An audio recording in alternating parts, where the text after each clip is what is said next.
dear beloved, Boss Mike Cervera. Pogo Queen Harry Roque, bistadong-bistado na ang katarantaduhan. Ako? Sa mga personal na pananaliksik na ginawa ng isang vlogger na si Pebbles Cunanan o mas kilala bilang Pebbles Talakera sa Mariveles, Bataan, ay nagkaroon tayo ng insight sa nakakabaliktad sigmurang aktibidades ni Harry Roque at kanyang asawa at ng mga Alaka, damay-damay na to mga kababayan. Opo ha, pakinggan nyo ng buo ito. Talagang magigimbal kayo. Ha, eto na ba ang dahilan? Na tila ba babaliktad na si Roque, mga kababayan ko? Nako, delikado ito mga kababayan kay Roque. Dahil nabisto na po ang kanyang katarantaduhan at sangkot pa yung asawa sa ginawa nila mga kababayan na mga kalokohan dyan sa may Bataan. Pakinggan nyo maigi mga kababayan ha. Walang kukurap. Pasok! Pogo Queen Harry Roque, bistadong-bistado na ang katarantaduhan. Sa mga personal na pananaliksik na ginawa ng isang vlogger na si Pebbles Cunanan o mas kilala bilang Pebbles Talakera sa Mariveles, Bataan, ay nagkaroon tayo ng insight sa nakakabaliktad sigmurang aktibidades ni Harry Roque, ng kanyang asawa at ng mga iba pang kasosyo nila sa negosyo laban sa mga magsasaka at mangingisdang pilit nilang inagawan ng lupa upang magbigay daan para sa pagpapatayo nila ng isang Pogo Yacht Club sa Bataan. Ayon sa kanilang mga inisyal na salaysay, may mga kasamahan pa daw silang pinapatay dahil sa pagtutol nito sa pagbigay ng kanilang lupang sinasakahan sa kumpanyang First Bataan Mariveles Holdings Corporation, kung saan di umano bahagi si Harry Roque at ang asawa nitong si Myla Roque. Ang First Bataan Mariveles Holdings Corporation ay 50-50 partnership daw between Biancham Holdings Corporation at Green Miles Realty Corporation. Matatandaan natin na sa hearing ng Quadco na ang Biancham Holdings Corporation ay pagmamay-ari ni Harry Roque at ang pangalang Biancham di umano ay hango sa pinagsamang pangalan ng kanyang dalawang anak na si Bianca at Hani. Ang Biancham rin ang nagmamay-ari ng property sa Tuba, Benguet kung saan natagpuang nagtatago ang isang Chinese fugitive na IT expert ng Lucky South 99 Corporation, ang Pogo Hub sa Porac, Pampanga. Kung totoo man ito at kung ibabasa natin sa report na lumabas sa bilyonaryo website na bilyong-bilyong halaga ng pera ang kinakailangan upang maisakatuparan ang isang Pogo Yacht Club at mapundaran ang inisyal na kapital para sa isang kasino. Saan naman kaya nanggaling ang pera ni Harry Roque? Bakit ganito siya kayaman? Ayon pa nga sa mga magsasaka at mangingisdang nakausap ni Pebbles, sa pilitan daw at pwersahan ang pagbili sa kanilang mga lupa. Deed of sale na daw agad ang dokumentong kanilang natanggap. At ang sabi sa kanila, ang kumpanya na daw ang bahala na humugot ng kanilang mga titulo. Ang isa sa kanila ay ibinenta ang kanyang lupa sa halagang 4 million pesos. Pero mapasa hanggang ngayon ay 1.2 million pesos pa lang ang kabuuang perang naibayad sa kanila. At pinapalabas pa nga nila sa mga residente doon na ang mga nabili nilang lupa ay yung lupang malapit sa dagat o sa beachfront at hindi yung nasa taas ng bundok kung saan sila nagsasaka. Karamihan pa nga sa kanila ay nagulat na lang nung nakita nilang canceled na ang kanilang mga titulo na ibinigay at inaward sa kanila ni President Ferdinand Bongbong Marcos Jr. sa pamamagitan ng New Agrarian Emancipation Act. Sino kaya ang may pakana nito? At talagang yung mga lupang pinamigay pa ng presidente ang lakas loob nilang kinancel upang matuloy lamang ang plano nila sanang pagpapatayo ng Pogo Hub sa Mariveles, Bataan. Lubos itong nakakabahala dahil ang harassment sa ating mga kababayan ay nanggagaling pa mismo sa isang abogadong kampiyon daw ng human rights. Siya din kasi ang founder ng Center for International Law na isang human rights advocacy group. At ito pa nga ang nakakatawa dahil noong 2016 nung nagdesisyon na si PRRD na tumakbo bilang presidente ay isa si Harry Roque sa tumuligsa dito. At sinabi niya pang si FPRRD ay isang self-professed murderer. Nakdagdag pa niya, the right of life is the most important of all. Napaka-plastic mong bakla, Harry Roque. Anong nangyayari sa'yo? Bakit from being a human rights defender ay bigla ka atang naging human rights offender? Dahil ba nakakabulag ang salapi? Ang salapi rin ginagamit mo para matustusan ang iyong executive assistant na pogi na pinatira mo pa sa Pogo Hub sa Porac, Pampanga?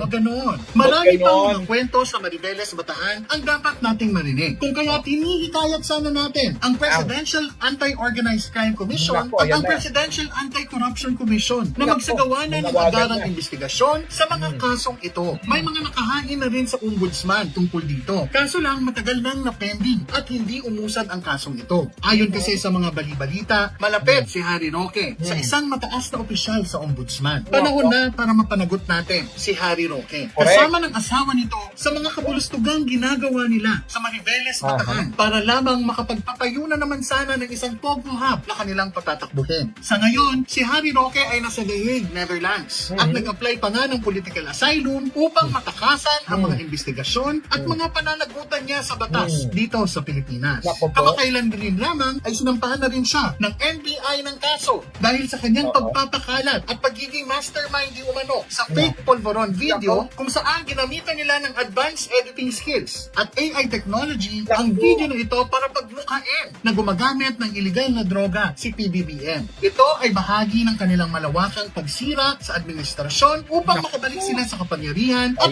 sa katuparan ang kanilang mga naudlot na plano. Naka-full blast na nga sa paninira sa ating gobyerno ang mga pro-China allies. Kasama na doon ang kanilang mga kandidato na tumatakbo sa ilalim ng PDP laban at ine-endorso ni VP Sara Duterte. Hindi sila titigil hanggat hindi sila nagtatagumpay na maagaw ulit ang kapangyarihan dahil bilyong-bilyong pisong halaga ang nakasalalay at ang potensyal nilang makuha mula sa China at mula sa kaban ng bayan. Pero sa ngayon, karamihan sa kanila ay nagtatago na sa ibang bansa habang patuloy pa rin ang kanilang paninira, mga duwag at mga taksil sa sarili nilang bayan. At isa na nga si Harry Roque doon.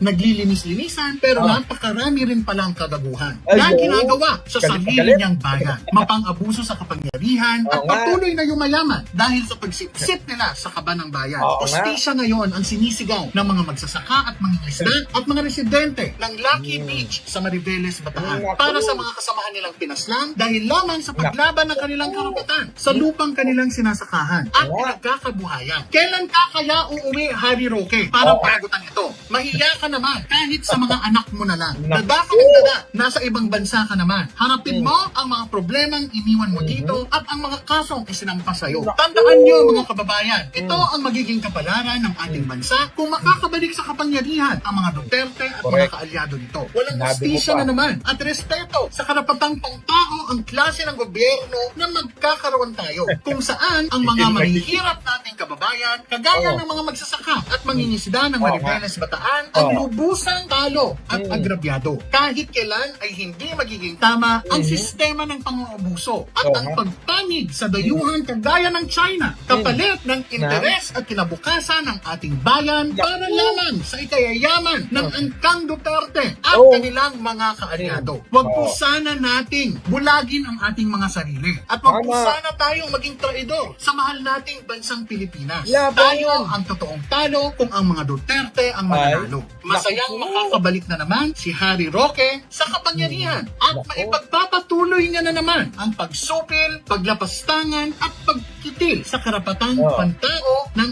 ating mga kababayan. At lahat ng ito ay kanyang gagawin habang ini-enjoy niya ang pagsubo sa lollipop ng mga gwapo niyang kaibigan. Yun yung dulo nagdala mga kababayan. Grabe si Madam Ellie, galit na galit kay Roque. Walang yan napatawa mo ako dun sa dulo Actually mga kababayan, di ko pa ito napanood wait lang. Natawa ako sa dulo. Ang dali nga, ulit nga yan. Ito, sa mahal nating bansang Pilipinas, tayo ang totoong talo kung ang mga Duterte ang mananalo. Masayang makakabalik na naman si Harry Roque sa kapangyarihan at maipagpapatuloy niya na naman ang pagsupil, paglapastangan at pagkitil sa karapatang pantao ng ating mga kababayan. At lahat ng ito ay kanyang gagawin habang ini-enjoy niya ang pagsubo sa lollipop ng mga gwapo niyang kaibigan. Kinangina mo, Madam Ellie, napatawa mo ako. Napasaya mo ako rito. Teka, ba't kasama yun? Grabe na talagang pagsubo ng lollipop pero mga kababayan, real talk Oo. Aba, matindi to mga kababayan. Ngayon ko lang ito nabalitaan din matindi itong ginawa ni Harry Roque dyan sa Bataan. Masyadong inapi yung marami nating kababayan. Yung kanilang sariling lupain na sinasaka. Aba mga kababayan, kinamkam netong pamilya ni Roque para lang sa pogo. Kita nyo mga kababayan ko, ito bigyan natin ng reaksyon, tong galit na si Madam Ellie. Oh, eto na. Pogo Queen Harry Roque, bistadong-bistado na ang katarantaduhan. Oh, Pogo Queen. Pogo Queen talaga. Di ba Pogo King? Pogo Queen. Oh, sige na, Pogo Queen. Sa mga personal na pananaliksik na ginawa ng isang vlogger na si Pebbles Cunanan o mas kilala bilang Pebbles na Lakera sa Mariveles, Bataan. Alam nyo naman, di ba? Ano na, Jojo Chavez. Eto mga bata natin, talaga namang ang gagaling mag-research, Talagang iba. Eto yung ayaw nyong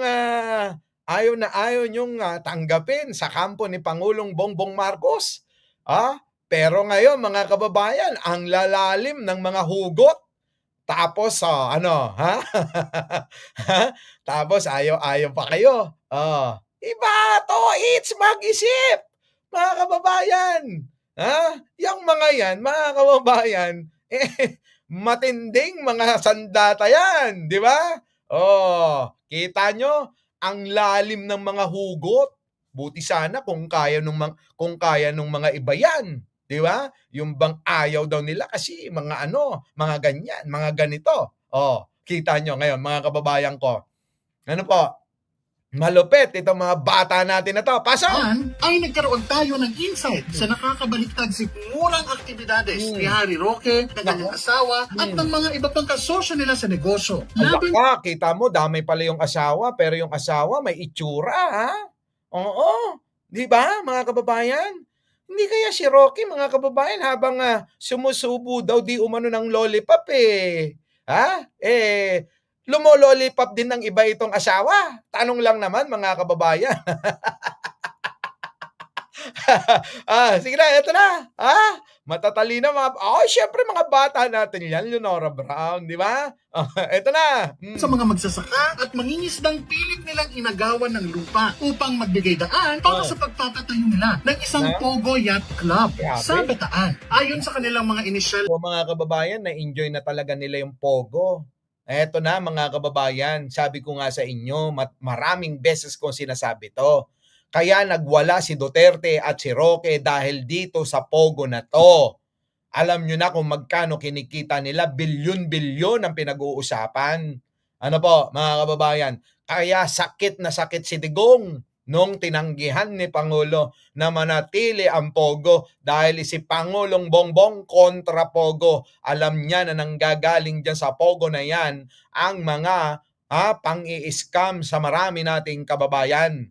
Etong si Digong, pinagtanggol pa yan kung inyo maalala. Anong sabi? Malinis ang Pogo na yan. Sabi naman ni Roque, nadulas pa, dyan ho nanggagaling ang pera ni Digong. Ay, nako. Kaya ho yan, galit na galit Dahil ho sa Pogo na yan, isa ho yan. Sa hiningi ni Digong, kung inyo matatandaan, pumunta pa ng Malacanang si Digong. Nakipagkamayan kay Pangulong Bongbong. Yung pala mga kababayan, hihiling lang na baka pwedeng arboren itong Pogo para naman may kahit papano, meron pa rin kumikita ng malaki. Di ba?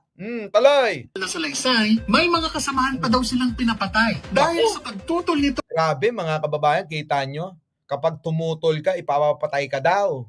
Ayon mismo dito sa article at balita ni Madam Ellie. Grabe, matindi mga kababayan ko. Mactan Dame, Iron Lace. Ibang klase si Roque. Babadi-badiday, pero matindi pala kaya niyang magpapatay. Grabe. Tuloy. Sa pagbigay ng kanilang lupang sinasakahan sa kumpanyang First Bataan Mariveles Holdings Corporation, kung saan di umano bahagi si Harry Roque at ang asawa nitong si Myla Roque. Ang First Bataan Mariveles sangkot pati asawa, mga kababayan. Antindi, Grabe. Antindi. Tuloy. Holdings Corporation ay 50-50 partnership daw between Biancham Holdings Corporation at Green Miles Realty Corporation. Green Miles Realty Corporation at Biancham. Yung Biancham po, kay Roque yun. Sila, sa pamilya niya, kasama asawa, pinangalan pa nga sa 2 anak niya. Mga kababayan, kung inyong matatandaan, yung Biancham, yan po ay kumpanya ng pamilya ni Roque kasama yung dalawang anak niya, pinangalan pa nga, di ba? O, tuloy. Matatandaan natin na sa hearing ng Quadco na ang Biancham Holdings Corporation ay pagmamay-ari ni Harry Roque. At ang pangalang Biancham di umano ay hango sa pinagsamang pangalan ng kanyang dalawang anak na si Bianca at Hani. Naku, yung pala yun, mga kababayan. Antindi ni Harry, ano? Oh, takaw nila sa pera, grabe. Oh. Ay, ano pa nga ba? O, tuloy. Ang Biancham rin ang nagmamay-ari ng property sa Tuba, Benguet kung saan natagpuang nagtatago ang isang Chinese fugitive na IT expert ng Lucky South 99 Corporation. Oh, yan po yung hindi ba kayo nagtaka mga kababayan noon, 'di ba? Yung pong hinahanap na sangkot sa Pogo na IT expert na Chinese o anumang nationality meron siya dahil iba-iba yung sinasabi, doon mismo sa rest house ni Harry Roque nahuli. Yan po yun, mga kababayan. Tapos sasabihin ni Harry Roque, wala akong kinalaman. Yung ba yung wala akong kinalaman, nagkataon lang na pinirentahan ko yan. Ganun lang yan, mga kababayan, ano? Obvious na obvious naman mga kababayan na talagang etong si Roque may kinalaman talaga dyan. Yung po yan eh. Oh, tuloy. Pogo Hub sa Porac, Pampanga. Kung totoo man ito at kung ibabase natin sa report na lumabas sa bilyonaryo website na bilyong-bilyong halaga ng pera ang kinakailangan upang maisakatuparan ang isang Pogo Yacht Club at mapundaran ang inisyal na kapital para sa isang kasino. Saan naman kaya nanggaling ang pera ni Harry Roque? Ayun na nga. Syempre doon na rin yan sa Pogo. Ganun yun. Alangan naman, biruin nyo sosyal. Floating Pogo. At tsaka naman mga kababayan, mga nakayate, ibang klase, no? Matindi itong Pogo na to. Talagang bilyon-bilyon ang nakukulimbat nito eh. Ang daming mga naloloko. Di ba? So, si Roque na ngayon ang magiging Pogo Queen, sabi nga ni Madam Ellie. Dahil nga dito, kasi matindi, naka-floating, nasa ibabaw ng tubig yung Pogo Hub na gagawin. Nako, grabe, ang ganda sana. Kaya pala galit na galit. Yun. Kaya pala gigil na gigil. Yun, si Harry Roque. Tuloy. Bakit ganito siya kayaman? Ayon pa nga sa mga magsasaka at mangingisdang nakausap ni Pebbles, sa pilitan daw at pwersahan ang pagbili sa kanilang mga lupa. Dito Papilitan at pwersahan, mga kababayan, ang pagbili. Kayo ba'y naniniwala, mga kababayan? Tanong ko lang Kayo po ba'y naniniwala na itong mga nangyayaring ito kayang gawin ni Roque? Yung pagkakasangkot niya sa Pogo, yung tira ng Pogo, ng IT expert ng Pogo Hub, na in-check dyan sa bahay niya. Kayo po ba'y naniniwala? Paki-press 1 naman po sa mga naniniwala. Tuloy. of sale na daw agad ang dokumentong kanilang natanggap. At ang sabi sa kanila, ang Halatang halata yung mga kababayan, biruin nyo. Deed of sale agad yung pinapirmahan sa kanila. Matindi, no? Matindi. Sige, tuloy. kumpanya na daw ang bahala na humugot ng kanilang mga titulo. Ang isa sa kanila ay ibinenta ang Ang tindi, no, mga kababayan, yung kumpanya na mismo yung kukuha ng titulo. Aba, mga kababayan, ngayon lang ako nakarinig ng ganyan. Superpower pala si Butanding, ano? Biruin ninyo, mga kababayan, kaya nilang gawin yun. Na dapat, mga kababayan ko, ay yung mismo may-ari o nakapangalan lang sa titulo ang makakakuha ng kopya dyan sa RD, mga kababayan. Pero eto, kakaiba. Siguro kung anong hocus-pocus ang mga pinaggagawa nilang mga dokumento para magawa nila to. Matindi, no? Tuloy. kanyang lupa sa halagang 4 million pesos. Pero mapasa hanggang ngayon ay 1.2 million pesos pa lang ang kabuuang perang naibayad sa kanila. So, madaling salita, mga kababayan, ang usapan 4 na milyon. So, 1.2 pa lang yun na ibibigay. So, kulang pa ho ng 2.8 million. Ano po, mga kababayan? So, maliwanag ito na pag baka naman pinagka-interesan pa ni Harry Roque, yung po bang ganon na para na ho sa mga kababayan nating mahirap na kinamkaman mo na nga, binili mo na nga ng napakababa, dadayain mo pa sa bayaran. Ano po, mga kababayan ko? Di ba? Oh, yan, tuloy. At pinapalabas pa nga nila sa mga residente doon na ang mga nabili nilang lupa ay yung lupang malapit sa dagat o sa beachfront at hindi yung nasa taas ng bundok kung saan sila nagsasaka. Karamihan pa nga sa kanila ay nagulat na lang nung nakita nilang canceled na ang kanilang mga titulo. Grabe, no? Pero magugulat ka. Hindi mo na pala pag-aari sa iyo yung lupa na iyong sinasaka. Yung kinatitirikan ng bahay mo, hindi na rin sa iyo. Ay, nako, mga kababayan. Matindi tong ginawa ni Roque na to. Ibang klase. Oo. Sige, tuloy. Na Tuloy. ibinigay at inaward sa kanila ni President Ferdinand Bongbong Marcos Nako. Jr. sa pamamagitan ng New Agrarian Emancipation Act. Sino kaya ang may pakana nito? At talagang yung mga lupang pinamigay pa ng President Ano sabi, mga kababayan? Inaward ni Pangulong Bongbong Marcos ba? Ferdinand Bongbong Marcos Jr. Ba't nadamay? Wait. Napalabas pa nga nila sa mga residente doon na ang mga nabili nilang lupa ay yung lupang malapit sa dagat o sa beachfront at hindi yung nasa taas ng bundok kung saan sila nagsasaka. Karamihan pa nga sa kanila ay nagulat na lang nung nakita nilang canceled na ang kanilang mga titulo na ibinigay at inaward sa kanila ni President Ferdinand Bongbong Marcos Jr. sa pamamagitan ng New Agrarian Emancipation Act. Grabe, mga kababayan, eto pa pala bigay pa ni Pangulong Bongbong ang kakapal ng mga mukha, no? Si Pangulong Bongbong ang nagbigay, nag-award ng mga lupa na ito. Tapos mga kababayan, ang kapal ng mga mukha nila, kinamkam nila yung mismo lupa na inaward, binigay ng ating butihing Pangulo.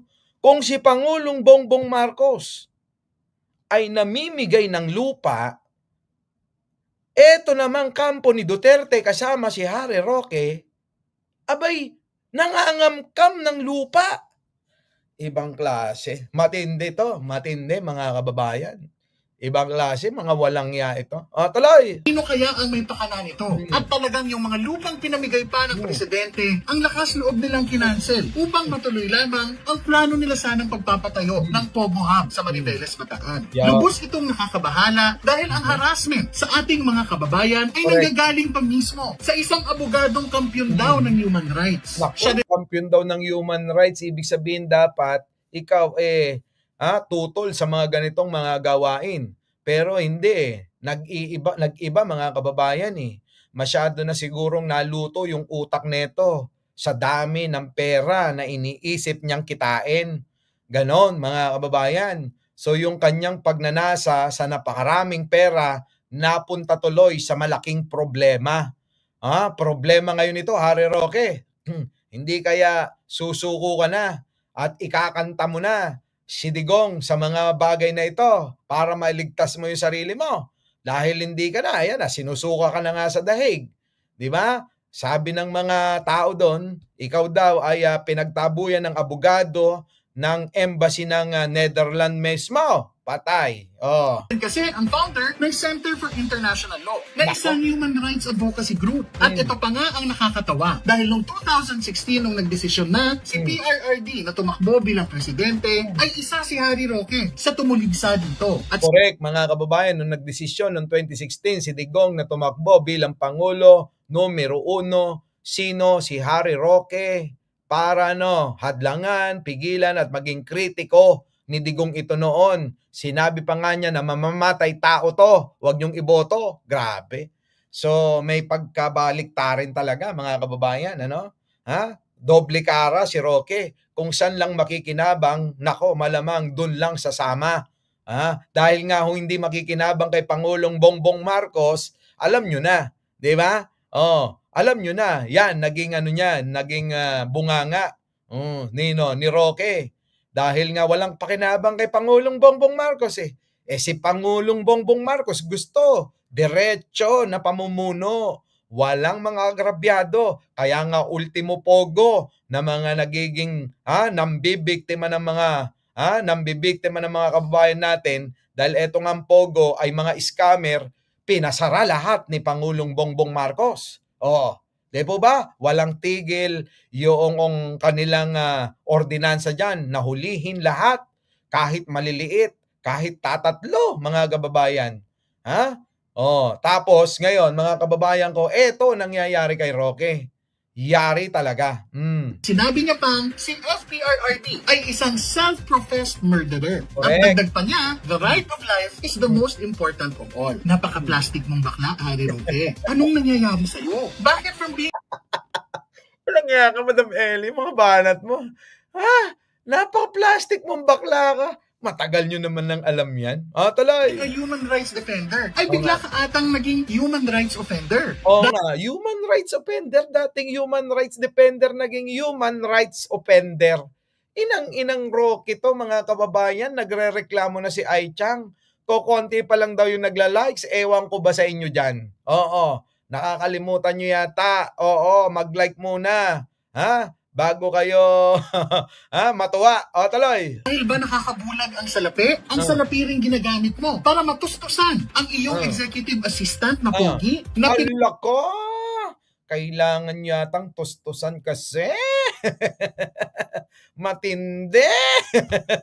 Antindi mo, ha? Oh, gwapo eh. pinatira mo pa sa Pogo Hub sa Porac, Pampanga? Girl, wag ganun. Marami pang mga kwento sa Mariveles Bataan ang dapat nating marinig. Kung kaya tinihikayat sana natin ang Presidential Anti-Organized Crime Commission at ang Presidential Anti-Corruption Commission na magsagawa na ng agarang investigasyon sa mga kasong ito. May Nako, yan na, nanawagan na po si Madam Ellie na mag-imbestiga na po ang kinauukulan patungkol dito sa mga nadiskubre ni Meme Pebbles ng mga katarantaduhan ni Harry Roque na sangkot ang mga Duterte. Ay, yari na. Si Digong mamamatay na lang, marami pa rin kaso.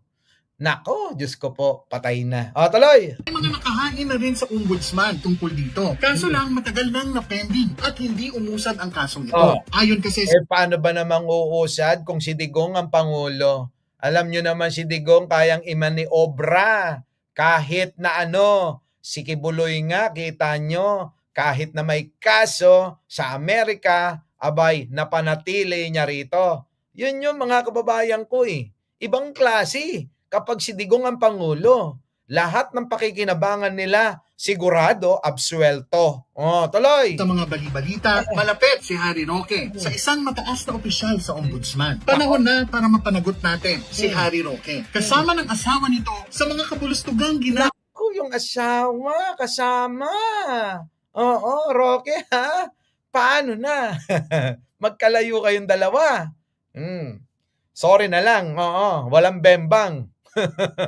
Tuloy! ginagawa nila sa Mariveles Bataan para lamang makapagpatayo na naman sana ng isang Pogo Hub na kanilang patatakbuhin. Bakit? Sa ngayon, si Harry Roque ay nasa The Hague, Netherlands at nag-apply pa nga ng Wala na. Oo, wala na, Madam Ellie. Oo, pinagtabuyan na. Diyan ka na huli, pinagtabuyan na si Roque sa Netherlands ng mismong abogado daw ng embassy ng Netherlands. Oh, tuloy. political asylum upang matakasan ang mga investigasyon at mga pananagutan niya sa batas dito sa Pilipinas. Kamakailan din lamang ay sinampahan na rin siya ng NBI ng kaso dahil sa kanyang pagpapakalat at pagiging mastermind di umano sa fake polvoron video kung saan ginamitan nila ng advanced editing skills at AI technology ang video na ito para pagmukhain na gumagamit ng illegal na droga si PBBM. Yan, mga kababayan ko, alam na alam nyo po yan, di ba? Yung ginawa nilang AI video, AI-generated video, na pinakita pa, mga kababayan, netong si Roque kasama si Maharlika. Ayan, mga kababayan, ang promotor at mastermind, mga kababayan, walang iba kung hindi si Haring Becky. Yan, tuloy. Ito ay bahagi ng kanilang malawakang pagsira sa administrasyon upang makabalik sila sa kapangyarihan at maisakatuparan ang kanilang mga naudlot na plano. Yun, naudlot na mga plano, ang dami nito. Mga illegal na droga, illegal na pasugalan, tulad ng Pogo Hub, mga kababayan, na talaga namang kumamal sila ng sandamakmak. Kaya yung mga padrama ng mga Duterte, sasabihin nila, bebenta ko na yung bahay kasi wala ng panggastos. Huwag kayong maniwala. Baka yaan, mga kababayan, ay pambablap lang. Baka mamaya yung ilalim niyan puro kwarta ang laman. Mga General Torre, ako nagdududa. baka yung bahay na yan, punong-puno ng kayamanan. Baka dyan binaon sa ilalim, no? May daanan, nandyan ang maraming kwarta, dolyar, piso, at mga ginto. Nako, tignan mo, silipin ninyo. Kasi ako'y nagulat at nakakapagtaka na bigla na lang ibebenta. Yang maliit, eka daw na bahay at tahanan ni Digong na may 4 na katulong. Nako, Diyos ko po, ako duda talaga dyan. Baka mamaya tumama na naman tayo. Hindi kaya marami talagang nakabaon dyan? Ano? Hindi kaya maraming nakabaon dyan sa ilalim? Tuloy. Full blast na nga sa paninira sa ating gobyerno ang mga pro-China allies. Ay, syempre mga pro-China. Kaya nga yung mga DDS na tatanga-tanga, okay lang sa kanila na siraan ang sariling atin. Tanga nga eh. Di ba, Madam Ellie? Kapag tanga, abay ka mag-anak ng mangmang at ng mga bobo na katulad ni Sarah. Biruin mo kung hindi ba naman tanga yang mga yan. Pinintasan San Juanico Bridge, biglang pinromote yung tulay ng China. Wala namang problema sana sa pagpopromote. Ang problema, namintas ka ng sarili mong bansa, kundi ba naman mga tanga. Di ba? Tuloy. Kasama na doon ang kanilang mga kandidato na tumatakbo sa ilalim ng PDP laban at ine-endorso ni VP Sara Duterte. Hindi sila titigil hanggat hindi sila nagtatagumpay na maagaw ulit ang kapangyarihan. Dahil Siyempre, ganun talaga yan. Kailangan hindi tumigil. Dahil kailangan nila, mga kababayan, maagaw yung kapangyarihan, maituloy-tuloy nila itong mga naudlot. Eka nga ni Madam Ellie na mga katarantaduhan para pasakitan ang sariling bansa at paboran ang ibang bansa sa mga ganyang gawain nila. Opo, mga kababayan ko. Tuloy! bilyong pisong halaga ang nakasalalay at ang potensyal nilang makuha mula sa China at mula sa kaban ng bayan. Pero sa ngayon, karamihan sa kanila ay nagtatago na sa ibang bansa. Correcto, yan na, nagtatago na sa ibang bansa, kasama na si Roque at yung iba pang mga vlogger tulad ni Celes at iba pa, mga kababayan. Marami pa mga marami pang mga nagtatago ngayon na yung dating mga kala mo talaga alam na alam nila kung paano at kung ano yung totoo Tuloy. Patuloy pa rin ang kanilang paninira, mga duwag at mga taksil sa sarili nilang bayan. Yun, mga duwag at mga taksil. Buti na lang ito. Alam nyo po, si Madam Ellie, Marcos talaga yan Kasama namin yan doon sa headquarters. Kami yung mga nag-host noon doon. Kaya eto hindi naman ito bumanat ang bumanat Oo, siguro nadadala lang ng mga kaibigan.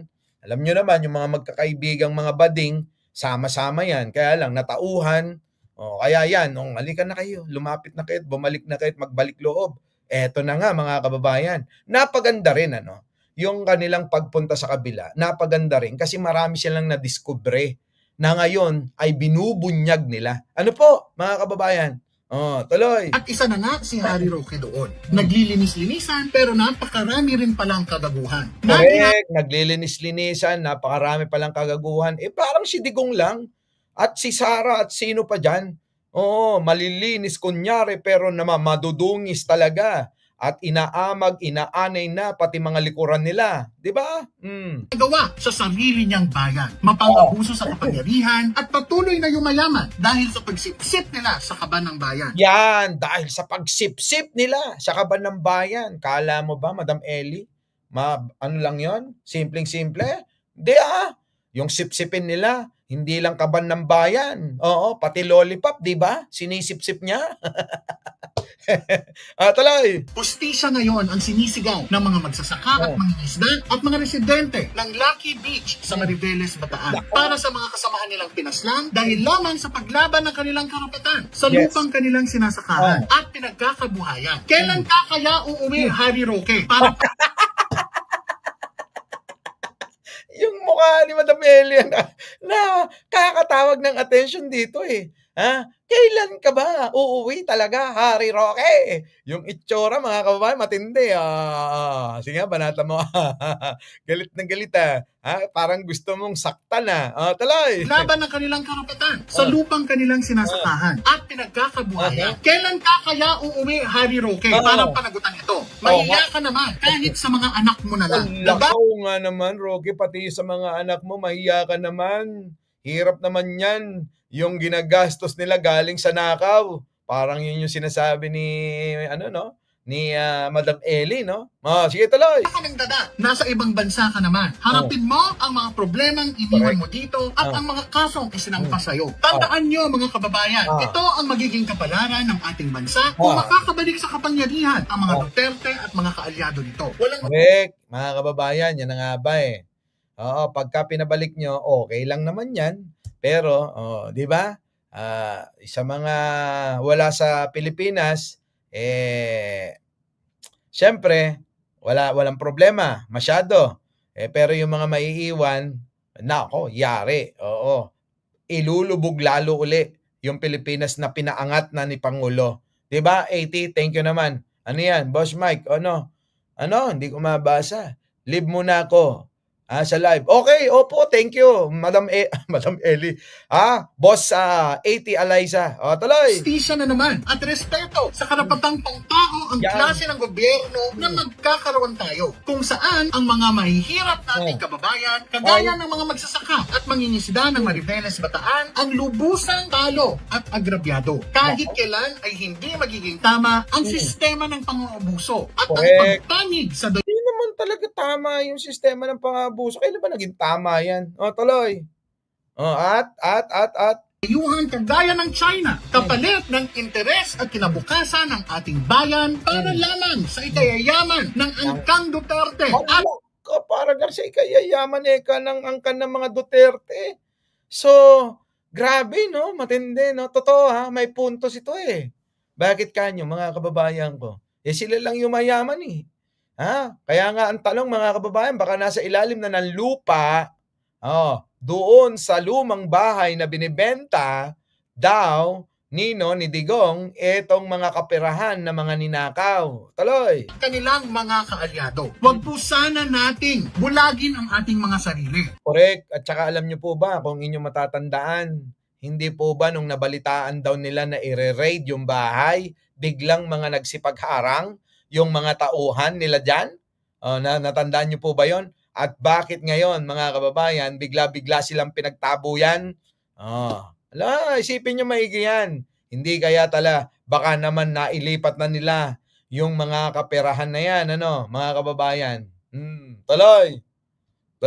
At wag po sana tayong maging traidor sa mahal nating bansang Pilipinas. Tayo ang totoong talo kung ang mga Duterte ang mananalo. Masayang makakabalik na naman si Harry Roque sa kapangyarihan at maipagpapatuloy niya na naman ang Ang alin? pagsupil, paglapastangan at pagkitil sa karapatang pantao Correct. ng ating mga kababayan. Correct. At lahat ng ito ay kanyang gagawin habang ini-enjoy niya ang pagsubo sa lollipop ng mga gwapo niyang kaibigan.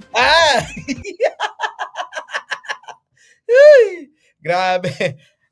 Habang nag-i-enjoy daw sa pagsubo ng mga lollipop ng kanyang mga guwapo na kaibigan. Matindi, mga kababayan, Hindi ko masyadong kinaya ito. Itong mga pasabog ni Madam Ellie, Matindi. Matindi, huy. Ibang klase, no? Yan, mga kababayan. Ay, nako. So, eto pa, mga kababayan ko. Ewan ko, bakit ganito? Eto, pera muna ng video ng isang vlogger. Pasok ito, mga kababayan. Kayo, ano sa tingin ninyo? Teka nga muna bago tayo tumawid ng topic. Sa palagay nyo, mga kababayan ko, anong maiisip nyo sa mga ibinulgar ni Madam Ellie at ni Pebbles Cunanan dito? At alam nyo kasi ito, tinawagan ako dati. Sabi ni Madam ni Meme Pebbles, "Nak, nandito kami sa Mariveles Bataan. may escort ako ng mga polis, meron akong gustong malaman, ano yan? Basta magugulat ka na lang. O sige, go lang, oo. Para kanino ba yan? Walang yan, si Roque, may mga pinapatay din sabing ganon. Eto na pala yon. Oo, nilabas na nila. Di po ba? Totoo kaya ito? Sabi nga dito, true yan, Sir Mike, kasi di matanggap si Roqueta. Naku, Diyos ko po, hindi matanggap ni Roqueta. Kaya yan, mga kababayan, Del Toto Valduesa, it's explosive. Ika ni Toto. Totoo naman Grabe ito, mga kababayan, di ba? Napanood nyo naman. Ulit-ulitin nyo na lang po, mga kababayan ko. Kung gusto nyo po akong unawaing maigi, etong mga pasabog ni Madam Ellie at ni Meme Pebbles na talaga namang binubuwis ngayon yung buhay para sa katotohanan na dapat malaman ng taong bayan. Yun. Di po ba, mga kababayan ko? Bangklas, brinini. Matalino tong mga ito, mga kababayan. Itong mga bata natin na to. Matatalino Our beloved Boss Mike Cervera.